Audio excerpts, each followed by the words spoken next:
I don't think she could handle it. I just don't believe that. My wife is a moral, virtuous person. I'm a loose and licentious person. Sounds like there's some conversations that could go on. We come back, we're gonna see what we can do to help this situation of hidden bisexuality. Be right back.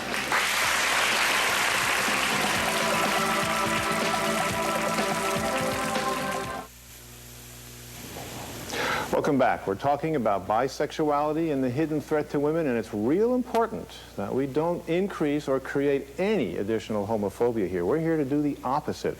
And with that in mind, I want you to meet Severo Gonzalez, who is an outreach worker for Seattle's Department of Public Health. Severo, your job is to find bisexual men in an effort to help stop the spread of HIV. How do you go about that? Where and how do you find these men? Well, you can find this population anywhere, on buses, street corners.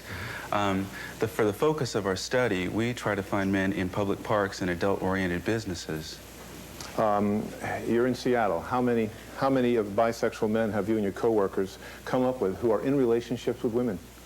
For our study, we've talked to a total of about 1,000 men, and about half of those men have identified themselves as being in a primary relationship with a woman. 1,000 men in Seattle alone? That we've talked to in our group, yeah. Is there a profile? Or is Tom typical, I guess, is the question I want to ask. Well, I would hesitate to say that there's a type. There definitely are certain characteristics that people might see. They're all ethnic backgrounds, all socioeconomic backgrounds. For our study in Seattle, we've basically come across white, upper middle class, married males who work traditional jobs, who have families. Do you encourage these men to open up to these women? Is that part of the work you're doing? Well, the first goal that we try to get people to reach is to start using condoms more with all their partners. After that, we try to encourage them to open up some lines of communication with their partners, primarily their female partners, to talk about the sex they're having outside of their relationship. My comment is for the gentleman.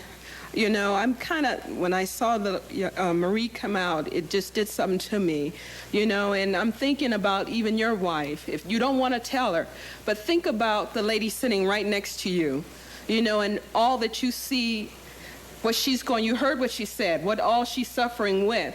That could, and if you love your wife, that could be your wife, you know, and the things she's going through, you know, that she can go through. Yes, we're all having trouble reconciling his love for his wife and what he potentially could do to her. Yeah, just stand up. Okay, you say you love your wife, right? You would protect her from anything else. Can't you protect her from this too? You know, the AIDS, the disease. Tom, any comment? My only comment is, this thing happened to me, whatever it is, they call it a rare phenomenon, about 40 years ago, and I do not consider bisexuality as a curable, as a disease. It's no more curable than heterosexuality. It's something that I'm living with, and it's creating a hell of a mess in my life, that's for sure. It sounds like that because you're bisexual, that is the excuse for infidelity. And I guess we're saying infidelity is infidelity, whether it's drugs or bisexuality. Yeah, this is not really so much about bisexuality as it is about honesty and integrity within a relationship. And I just believe that we have a responsibility to all of our sexual partners, whether they're male, female, or whatever.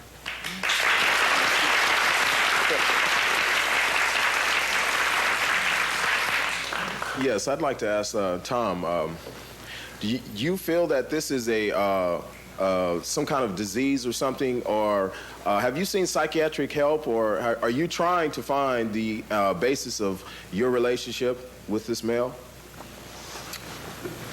No, I am not, and I don't consider it to be a disease. I heard the words lover mentioned, an affair. I do not have an affair, and I do not have a lover. Marie, any advice for women who are watching, and there's millions? Yes, watch for signs. Like my husband used to leave and go away on the weekends a lot. And he had a locked closet at home that I did not get the key to till after he had died.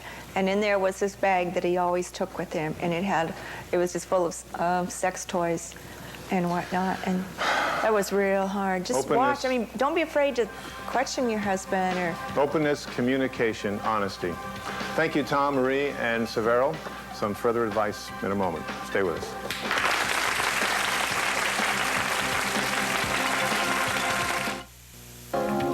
Some guests of the Dr. Dean Show stay at the luxurious Fairmont Hotel atop Nob Hill in San Francisco. You know, during the break, we asked Marie if she would have left her husband if she knew about him, and she said yes. Now, you've heard some startling and tragic stories here today, and I hope they'll encourage all men and women watching to bring bisexuality out of the closet. If society can begin to accept bisexuality, the secrecy that you've seen today should diminish. And it is critical that both partners have the choice that open communication brings. And if you have trouble communicating, seek out the help of a professional. All right, let's take a look at today's home video house call. My name is Tracy Borst, and I'd like to know, is there an appropriate age to stop taking birth controls? I'm 35 now, and I'm wondering, what age should I think about stopping? You know, most of the horror stories, Tracy, about birth control came from the old high-dose pills and in women who smoke and have other risk factors. I have no problem with you continuing to take the modern birth control pill on as long as your doctor wants to let you. That's our show for today. I'm Dr. Dean Edell. We'll see you next time. Be well.